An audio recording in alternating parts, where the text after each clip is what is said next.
수강생 여러분 안녕하세요. 지난 시간은 사금융시장에 대해 살펴보았습니다.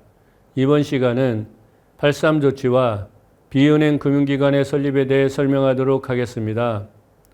박정희 대통령은 1972년 8월 3일 자정을 기해 경제의 안정과 성장에 관한 대통령 긴급명령, 소위 8.3 조치를 발동하였습니다.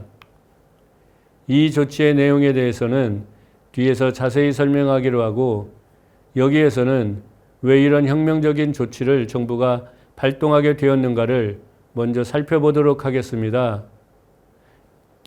이것은 박정희 대통령이 8.3 조치를 발동함과 동시에 발표한 특별 담화문에서 충분히 확인할 수 있습니다. 이에 따르면 한국 경제의 지속적인 성장과 발전을 위해서는 제1차 경제개발 계획이 추진된 이래 누적된 부작용과 한국 경제의 취약점을 개선해야 한다고 강조하였습니다. 이때 무엇보다도 중요한 것은 기업들의 취약한 재무구조를 개선하는 것이었습니다. 자본 축적이 미약한 상태에서 출발한 민간 기업들은 경제 개발과 함께 성장하기 시작했는데, 이때 자기 자본보다는 타인 자본이나 해외 자본을 이용하여 빠르게 성장하였습니다.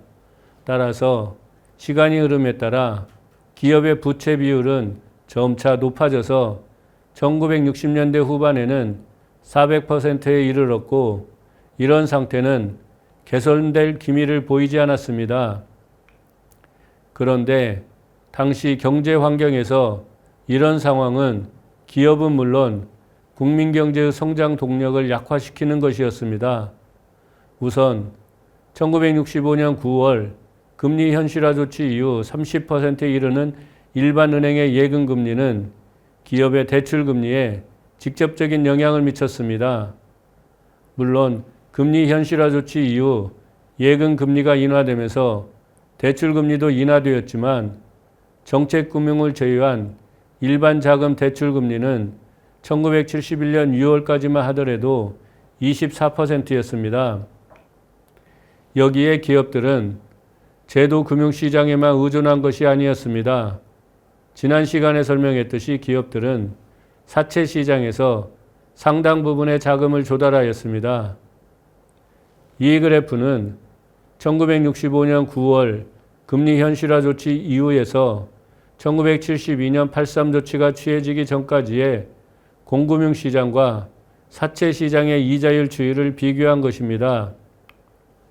정부는 기업의 금융비용 부담을 줄여주기 위해서 공금융시장의 대출금리를 꾸준히 인하했습니다. 표에서 확인할 수 있듯이 이에 따라 사채 시장의 금리도 인하되었지만, 사채 시장에서 거래된 자금의 이자율은 공금융시장의 대출금리를 2배 이상 상회하였습니다. 가령 1965년에 공금융시장 대출금리가 24%였는데 사채 시장에서 결정된 금리는 59%로 공금융시장의 2.5배였고, 그 이후 차이가 줄어들었지만 1972년 8.3 조치 직전까지 적용된 이자율은 공금융시장 19%, 사채 시장 39%로 그 차이는 2.1배였습니다. 이런 상황에서 박정희 정부는 한국 경제의 지속적인 성장을 위해서 특단의 조치가 필요하다고 판단하여 1972년 8월 3일 자정에 대통령 긴급명령으로 8.3 조치를 발동했던 것입니다. 이 자료는 정부가 발표한 대통령 긴급명령 전문을 간략하게 요약한 것인데, 7가지 조치 중에서 특히 3가지 조치가 중요했습니다. 첫째, 모든 기업은 1972년 8월 2일 현재 보유하고 있는 모든 사채를 정부에 신고해야 했습니다. 이 점에 대해서는 이어서 다시 설명하도록 하겠습니다. 둘째, 기업의 단기 고리 대출금의 일부를 장기 저리 대출금으로 대환하는 특별 금융조치였습니다.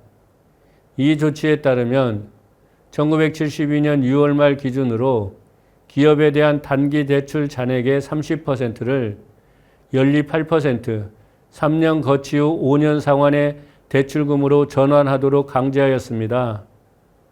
83 조치 직전의 상업어음 할인금리가 19%였다는 점을 고려할 때 이것은 기업의 재무구조를 개선하는 데는 기여했지만 금융기관은 어려움에 직면할 수 있는 것이었습니다. 따라서 이에 필요한 자금은 한국은행 인수에 2천억 원 상당의 특별금융채권을 발행하여 조달하도록 하였습니다. 셋째, 기업의 산업 합리화를 추진하고 투자를 촉진하는 것이었습니다. 정부는 산업 합리화 심의회를 설치하고 여기서 정한 합리화 산업과 기준에 해당하는 기업에 대해서는 한국산업은행에서 운용하고 있는 장기 저리의 산업 합리화 자금을 대여해 주도록 하였습니다. 게다가 민간 기업의 투자를 촉진하기 위하여 중요 산업의 고정 설비에 관한 감가상각률의 할증률을 현행 30%에서 40%에서 80%까지 인상하고 국내 자원을 이용한 투자에 대해서는 법인세 또는 소득세의 투자 공제율을 현행 6%에서 10%로 인상하고 그 적용 대상도 확대하였습니다. 83 조치에서 무엇보다도 중요한 것은 기업 보유 사채를 조정하는 것입니다. 대통령 긴급명령에 따르면 정부에 신고한 모든 사채는 1972년 8월 3일자로 원리 1.35%, 연리로 환산하면 16.2%로 조정할 뿐 아니라 3년 거치 후 5년 분할 상환하는 채권 채무 관계로 조정되거나 차주 기업에 대한 출자로 전환되어야 했습니다. 이 표는 대통령 긴급명령에 근거하여 1972년 8월 2일 현재 기준으로 사채 보유 기업이 신고한 사채를 금액별로 정리한 것인데 건수는 총 4677건이었고 금액은 3,456억 원이었습니다. 표에 정리되어 있듯이 신고 금액이 적을수록 건수는 많았지만 총 사채 금액에서 차지하는 비중은 작았고 반대로 신고 금액이 많을수록 건수는 적었지만 총 사채 금액에서 차지하는 비중은 컸다는 것을 확인할 수 있습니다. 가령 300만 원 미만의 사채를 보유한 기업의 신고 건수는 76%였지만 금액에서는 7%를 차지했고 반대로 1억 원 이상의 사채를 보유한 기업의 건수는 1.4%에 불과했지만 금액에서는 53%를 차지하였습니다. 재산권을 침해한 혁명적인 조치라는 일부 비판에도 불구하고 83 조치에 의해 기업의 재무구조는 크게 개선되었습니다. 이것은 크게 세 방향에서 진행되었습니다. 하나는 사채 조정을 통해서 이루어졌습니다. 신고된 총 사채의 금액은 3,456억 원이었지만 사채의 출자 전환 등의 이유로 실제 사채 조정의 대상 금액은 그것보다 적은 2,445억 원이었습니다.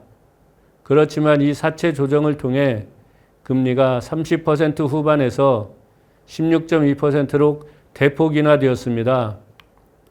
그리고 곧바로 상환한 것이 아니라 3년 거치 후 5년 분할 상환을 허용했다는 점 역시 기업에게는 커다란 혜택이었던 것입니다. 물론 출자로 전환된 사채는 상환할 필요가 없다는 점에서 기업의 재무구조 개선에 크게 기여했습니다. 다른 하나는 단기 고리 대출을 장기 저리 대출로 대환하는 특별 금융조치를 통해서 이루어졌습니다. 한국은행 조사에 따르면 총 대환 실적은 1986억 원이었고 이때 적용된 금리도 15.5%에서 8%로 거의 절반 수준으로 인하되었습니다. 마지막으로 지적할 수 있는 것은 금리 인하를 통해서 이루어졌습니다. 대통령은 83 조치를 발동함과 동시에 내각에 금리를 대폭 인하할 것을 지시하였습니다. 이에 따라 1972년 8월 3일 이후 정기예금 금리는 12%, 대출 금리는 15.5%로 대폭 인하되었고 1977년 7월까지 유지되었습니다. 이상과 같이 8.3 조치는 한국 경제의 취약점이라고 할 수 있는 기업의 재무구조를 개선하여 경제 성장의 주체인 기업들의 활력을 재생하기 위한 조치였고 상당한 성과를 거두었다고 할 수 있습니다. 한편 정부는 자금에 대한 수요가 빠르게 확대하는 상황을 토대로 존속하고 있는 사금융시장 문제를 해결하고자 하였습니다. 먼저 정부가 채택한 정책은 사금융시장을 양성화하는 것이었습니다.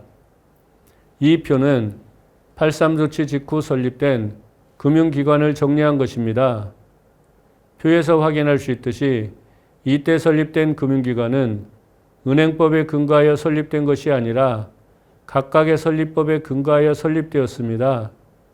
이런 점에서 이때 설립된 금융기관을 통상 비은행 금융기관이라고 부릅니다. 그런데 지난 시간에 소개했듯이 사금융시장은 일반인들이 이용하는 개, 영세 상공업자들이 이용하는 어음시장, 중기업 및 대기업들이 이용하는 사채시장과 같이 이용하는 사람들의 성격에 따라 다양한 형태로 존재하였습니다. 따라서 이때 다양한 종류의 사금융시장을 대체할 비은행 금융기관들이 설립되었는데 이 중에서 신용협동조합법과 상호신용금고법에 근거하여 설립된 신용협동조합과 상호신용금고 등은 일반인들과 영세 상공업자들이 주로 이용하는 개와 어음시장을 양성화하기 위한 것이었고 단기금융업법에 근거하여 설립된 투자금융회사는 사채시장을 양성화하기 위해 설립된 것이었습니다. 이상과 같이 8.3 조치는 경제성장 과정에서 악화된 기업의 재무구조를 개선하고 사금융시장을 양성화하여 1970년대에 본격적으로 추진된 중화공업화의 기반을 조성하였다고 할 수 있습니다. 이번 시간은 8.3 조치와 비은행 금융기관의 설립에 대해 설명하였습니다. 다음 시간은 중화공업화와 금융통제의 강화에 대해 살펴보도록 하겠습니다.